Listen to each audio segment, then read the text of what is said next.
car. It's a Triumph Gloria Southern Cross Sports. Around in the early 30s, Triumph started to move up market and tried to get into the market that was dominated really by Riley. But this was the Donald Healey period. This is the mid-30s, and the range of cars they did was certainly quite impressive.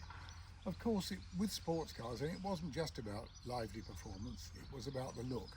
And of course, with its rakish cutaway doors, the stone guards, and of course a luggage rack and twin spare wheels, this model certainly looked the part. It's the Coventry Climax 1232cc engine, and it certainly feels good on the road, nice and tight. Restored about 22 years ago. There's a lot of paperwork. In fact, there's a huge amount of paperwork. About 7 files. Yeah, there are. I haven't had a chance to read them yet, but I certainly will.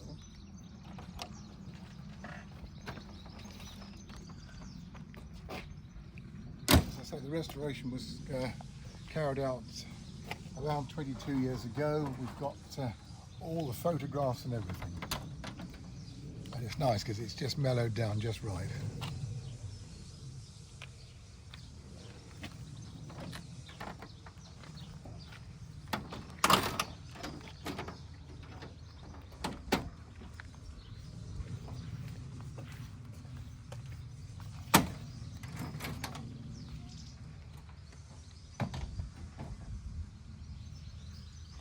Coventry Climax engines, of course, were used in a variety of cars at that period, and the earlier 4.4 Morgan, of course, had the Climax engine.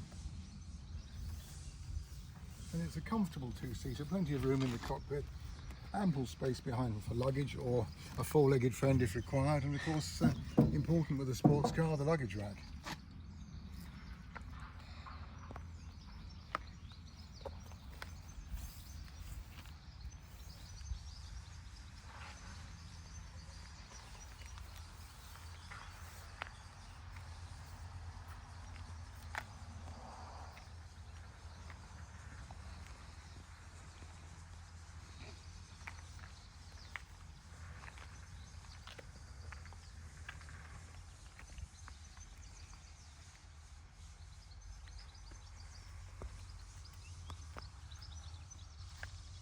All the details will be up on our website later today.